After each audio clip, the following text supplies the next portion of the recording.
Hi, we are Pico Studio from Barcelona. We are Jordi and Alexis, and we are here to talk to you about our first game, Arise, a simple story.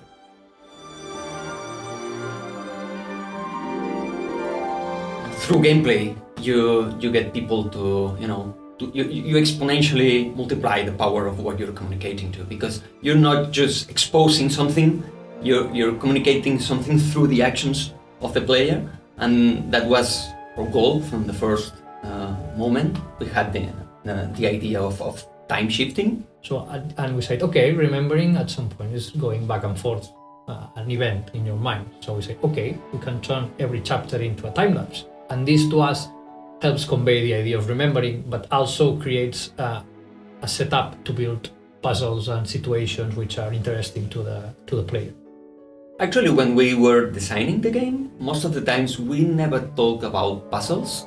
We talk about situations and scenes. So it was the narrative first, always. So we tried to create, the elements and to find the right time lapse that could play with those elements that could communicate that high-level idea into grounded mechanics.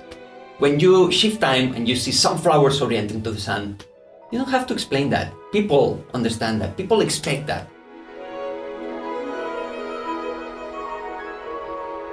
The first version of everything that you will see in the game was way more complex than what has ended up being in the game. For example, I think in the childhood level is the best example, because we had very interesting puzzles that we had to remove because it felt like working. And childhood is not about working, it's about being a child and enjoying things and being surprised by giant things and giant animals and colors.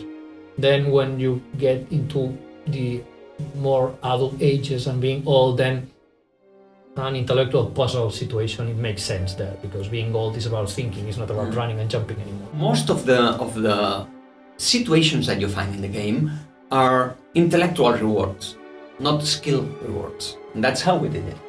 Yeah, and a lot of testing. Yes.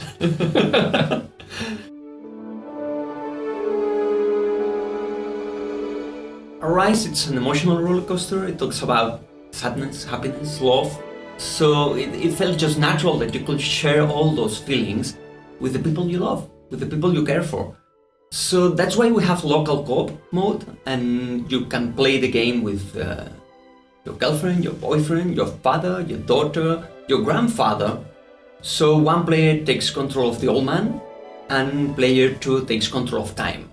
We wanted both players to feel that they were together doing things. So that's why we call this mode Together mode. We want to play with, our mates, with our friends, with our fathers, with our kids. So we designed the game so that one player can be a hardcore gamer, the other one, it's not necessary to be skilled to solve problems. And this is the idea behind the design. This and the communication, because you have to talk to each other all the time. Thank you for watching us talking about our first game, and we are very excited to see your reactions.